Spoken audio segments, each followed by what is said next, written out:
देखिए, press conference का एक बहुत अहम मुद्दा था, बहुत अहम वजह था जिसके लिए हम लोग आप लोगों को बुलाए हैं और आप लोगों का हम लोग शुक्रगुजार भी है कि आप एक शॉर्ट नोटिस में यहाँ पर प्रेस कॉन्फ्रेंस में आए हैं। प्रेस कॉन्फ्रेंस से पहले हम आप लोगों को आपके माध्यम से झारखंड गवर्नमेंट और हमारे मुख्यमंत्री है हेमंत सोरेन जी, उनको हम लोग बधाई देना चाहते हैं, शुक्रिया अदा करना चाहते हैं कि उन्होंने अपना ग्रीन सिग्नल देख के, साइन दे के ये जो दो जो बोर्ड था जो जिसका रुका हुआ था, एक तो आपको वक्फ बोर्ड और दूसरा आपको हज कमेटी, इन्होंने पास कर दिया है और वो हमारे बीच में आज है। इसके लिए बहुत बहुत हम उनके फैसले का खैर मकदम करते हैं और उनको शुक्रिया अदा करते हैं अंजुमन इस्लामिया की तरफ से। अब जहां तक रही कि आज के प्रेस कॉन्फ्रेंस का, तो हम लोगों को कहीं ना कहीं ऐसा लगा कि ये 2.5 साल निकल गया है हम लोगों का और ये तकरीबन हम लोगों का जो टेन्योर है वो खत्म होने जा रहा है और मोस्ट प्रोबेबली ये हम लोगों का लास्ट प्रेस कॉन्फ्रेंस होगा जो हम लोग अपने आपके माध्यम से लोगों को ये बताना चाह रहे थे कि अंजुमन इस्लामिया की अभी करंट में क्या स्थिति है। हॉस्पिटल हो, चाहे कॉलेज हो, चाहे आपको अंजुमन इस्लामिया के बाकी प्रॉपर्टी है, स्कूल है, मदरसा है, सबको किस तरह से लूटा गया, बर्बाद किया गया, वो आपके सामने है। इससे पहले भी हम लोगों ने बात रखा था। आप ये भी देख रहे होंगे कि कई प्रयास किया गया अंजुमन इस्लामिया के सब अदायरों को बचाने के लिए। जब सब कुछ नहीं हुआ, हम लोगों ने कई नोटिस किया, कई लेटर लिखा, सदर साहब से कई बार बात करने की कोशिश की, तब हम लोग पब्लिक के सामने भी आए और आपके माध्यम से सबको बताया भी कि क्या घोटाला चल रहा है। आपको जान करके ये आश्चर्य होगा कि सिर्फ अंजुमन इस्लामिया मेन ऑफिस से कई लाख रुपए का घोटाला है। मतलब हम जब ऑडिट रिपोर्ट तो पहले का है, उसको भी अगर हम लोग जोड़ ले और करंट का जो हम सारा हिसाब किताब करते हैं तो 200 लाख रुपए से ज्यादा का घोटाला है। और कहीं ना कहीं सदर साहब इसके लिए जिम्मेदार हैं। वो आए अपनी सफाई दें, वो नहीं देते हैं। दूसरी बात है कि आप देख लीजिए हॉस्पिटल का क्या हाल है। हॉस्पिटल को कब्जा कर लिया गया। जब आपने एक कमेटी बना करके वहां भेजी थी और वो कमेटी अच्छा काम कर रही थी, वहां पर आपको क्या जरूरत पड़ा था कि आप बैकडोर से बाहर के लोगों को, जिसको पब्लिक ने नहीं स्वीकारा था, उन लोग कभी इलेक्शन नहीं लड़े हैं, आप बैकडोर से उन लोग को एक फर्जी कमेटी बना करके रातों रात एक फैसला लेकर के अपने लोगों को बैठा करके टेंट वेंट सारा कुछ करके और अपने लोगों को हाथ उठा करके कैसे इलेक्शन आप कर लिए? कौन सा इलेक्शन कर लिए? कौन सा सोसाइटी? आज के डेट में तो सोसाइटी को अंजुमन इस्लामिया मानती ही नहीं है। ये तो प्रॉपर्टी अंजुमन इस्लामिया का है। अंजुमन इस्लामिया की प्रॉपर्टी को आप उसके अदारे को इस तरह से लूट तो नहीं सकते हैं, लेकिन आपने लूटा। आप वहां पर एक फर्जी कमेटी बना करके वहां पर काबिज हो गए। जब हम उसको रोकने की कोशिश किए तो आप मेरे पर पर्सनल अटैक करवाएं। जब वहां पर नायब सदर रह करके उसको रोकने की कोशिश किए तो नायब सदर के ऊपर पर्सनल अटैक कराते हैं। वहां के एक जो फर्जी कमेटी के जो मेंबर हैं, जो अपना वो सारा काम वही हॉस्पिटल से कर रहे हैं आज के डेट में, जो 12-14 घंटा वहां टाइम देते हैं। और किस लिए टाइम देते हैं वो किसी से छुपा हुआ नहीं है।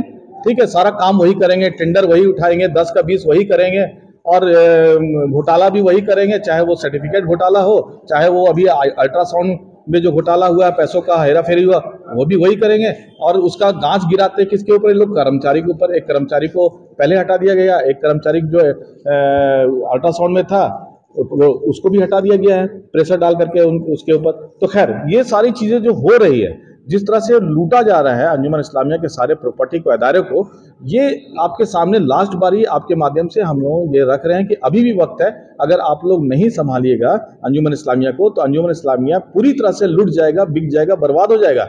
आप देख लीजिए कि सदर साहब आज के डेट में एक नया भगेड़ा खड़ा कर देते, कुछ तो किए नहीं।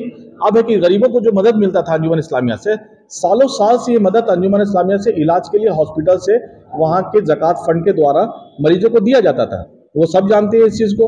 आप जब तक हम लोग थे वहां पर 1.5 साल लगभग हमने हॉस्पिटल चलाया।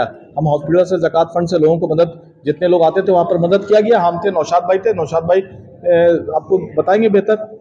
लेकिन जब से ये लोग आए हैं तब से ये किसको मदद करते हैं? ये सिर्फ अपने लोगों को मदद करते हैं, जो इनके दोस्त, इनके जानने वाले, इनकी कमेटी के मेंबर, ये अपने लोगों को जो आते हैं उनको ठीक ही मदद करते हैं उस पैसे से, इन लोग ज़कात फंड से।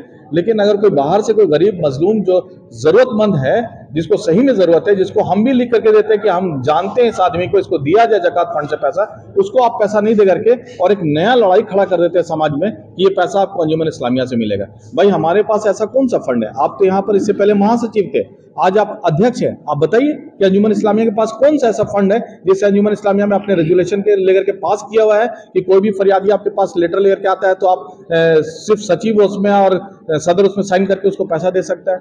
ऐसा तो रेजुलेशन नहीं लिया हुआ है। आपने खुद रेजुलेशन लिया है कि ये कमेटी डिसीजन लेगी। अगर ज़कात फंड से मदद नहीं किया जा सकता है और उसको मदद करना जरूरी है तो कमेटी बैठ कर डिसीजन लेगी। तो भाई, वैसी डिसीजन के लिए तो कई बार मीटिंग करते हैं। आप तो कोई मीटिंग में नहीं आते। ये सारा मीटिंग का नोटिस है जो सदर साहब को टाइम से जाता है, हमारे प्यून लेके जाते हैं, लेकिन सदर साहब वो लेटर लेने से इनकार कर देते हैं। अभी भी एक बड़ा मसला देखिए, पर प्यून हमारा लिखा हुआ है कि सदर साहब ने लेटर लेने से इनकार कर दिया। तो आप मीटिंग में आते नहीं हैं, मीटिंग बोलते हैं कि अवैध है। आपकी गैर हाजिरी में नायब सदर सदारत करते मीटिंग में, पूरा मेजोरिटी के साथ हम लोग मीटिंग करते हैं और कोई भी डिसीजन को आप होने नहीं देते हैं। आप बोलते हैं कि सदर नहीं है मीटिंग में, मेरा इजाजत नहीं है, हम ही मीटिंग बुला सकते हैं और हम ही उसको खत्म भी कर सकते हैं और हम ही उसका रेजुलेशन पास करेंगे, हम ही उसको इन्विटेशन देंगे। तो आप कीजिए ना, आप कर क्यों नहीं रहे हैं? आप तो सिर्फ लूटने का काम किए अंजुमन इस्लामिया को। ये बात बताना बहुत जरूरी था, इसलिए कहे कि आज वक्फ बोर्ड भी आ गया, खुशी की बात है। ये तो डिसीजन हम लोग पहले लिए थे इसका, लेकिन वक्फ बोर्ड आ गया है। वक्फ बोर्ड से भी हम लोग डिमांड करेंगे कि अंजुमन को बचाइए। मेरी कोई पर्सनल प्रॉपर्टी नहीं है, लेकिन जो जिम्मेदारी हमको दिया गया है उस जिम्मेदारी को हम सब, पूरे कमेटी के मेंबर एक तरफ आप देख रहे होंगे, पूरे कमेटी के मेंबर एक तरफ है, सदर और ज्वाइंट सेक्रेटरी शाहिद मास्टर एक तरफ है। ये लोग क्यों एक तरफ है भाई? आप मेजोरिटी के साथ कहे नहीं है, आप दिक्कत होता तो हाउस में आके बात कह नहीं करते हैं। तो ये सारा मसला चल रहा है। आज कॉलेज बर्बाद हो चुका, आपको मदरसा इस्लामिया डूबने का कगार में आ गया है, हॉस्पिटल बर्बादी के कगार में। आप देख लीजिए हॉस्पिटल का क्या हालत है। आपका स्कूल आज आपके हाथ से निकल चुका है लगभग। रही बात एक जहां से हम लोग को थोड़ा सा मॉनेटरी बेनिफिट होता है, पैसा जनरेट होता है, वो मार्केट है, यहाँ का जो हॉल है और जो हमारे रेंटर से इधर उधर वो सब बचा हुआ, जिससे हम लोग किसी सूरत से रेंट वसूलते हैं और यहाँ के स्टाफ को सैलरी देते हैं, कुछ कुछ काम करते हैं अंजुमन का, वो भी आप नहीं करने देते हैं। वहां भी आप हिंड्रेंस पैदा करते हैं। यहाँ पर हम लोग मीटिंग परसों भी बुलाए थे, एक मीटिंग जिसमें आप नहीं आए, इसलिए बुलाए थे कि ये मार्केट जो है अंजुमन प्लाजा मार्केट चारों तरफ से डैमेज हो गया है, चारों तरफ से सीपेज हो रहा है, पिलर आपका गिरने के कगार में है। कई दुकानदारों का लेटर आया हुआ हम लोगों के पास, उसको मुरम्मत कराना था, उसके काम लगाना था, लाखों का खर्चा है। जब आपको नोटिस जाता है तो आप बोलते हैं मीटिंग नहीं होने देंगे, हम मीटिंग अवैध है, आप आते नहीं है, मीटिंग करते नहीं है। प्लस दुकानदारों को आप बहकाते भी हैं, दुकानदार को ये भी बोल देते हैं कि अरे हम तो सब करना चाहते हैं, ये लोग नहीं कर रहे हैं। तो पूरी कमेटी एक तरफ करना चाह रही है, आप मीटिंग में आकर के बात नहीं कर रहे हैं, फंड पास नहीं कर रहे हैं, रेजुलेशन नहीं ले रहे हैं, ब्लेम कर रहे हैं आप। अपर बाजार का एक बहुत बड़ा मसला है कि अपर बाजार में लगभग जितनी दुकानें हैं, कुछ दुकानों को छोड़ करके सब दुकान जो है वो बिक गई है। एक बार नहीं, दो दो तीन तीन बार बिक गई है। लोग सबलेट किए हुए हैं, वहां से लोग भाड़ा उठाते हैं 15-15 हजार रुपया, 13-13 हजार रुपया, अंजुमन को 1000 रुपया रेंट नहीं दे रहे हैं। एक एक दुकान कई बार ट्रांसफर लोग अपने आप बेच देते हैं, अंजुमन को मालूम ही नहीं रहता है। जब हम लोग के जो वहाँ के जो आपको कन्वेनर है, जब वहां जाके कार्रवाई करते हैं, उनकी गलती पकड़ते हैं, बोलते हैं कि हमारे यहाँ तो ये है रजिस्टर्ड में नाम, आप कैसे दुकान चला रहे हैं? तो फिर वो लिख करके भी देता है कि भाई हम तो ये दुकान 1 लाख रुपया पगड़ी दे के फला आदमी से लिए है और फला आदमी हमसे 13,500 रुपया रेंट लेता है। तो पत्र के माध्यम से और टेलीफोनिकली सदर साहब को इन्फॉर्म किया गया, हमको इन्फॉर्म किया गया। हम लोग जब कार्रवाई किए तो सदर साहब दुकानदार को फोन करके बोल देते हैं कि ना कन्वेनर का कोई अहमियत है, ना सेक्रेटरी का कोई अहमियत है, जब तक हम तुमको नहीं बोलेंगे तुम कहीं मत आना और कहीं कुछ मत करना। तो आज इस तरह से एक दुकान का एग्जाम्पल दिए, ये कई सारा दुकान अंजुमन इस्लामिया में है, रेंटर्स है जो इनके बहकावे में आकर के वो फ्रूटफुल अपना मस्ती कर रहे हैं। वो लोग ना अंजुमन को पैसा मिलता है सही तरीके से और वो लोग दुकान को बेचते चले जाते हैं।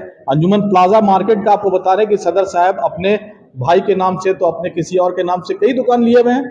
और अंजुमन प्लाजा में नीचे ग्राउंड फ्लोर में एक दुकान है जो नूर मोहम्मद के नाम से है ना, नूर अहमद के नाम से है।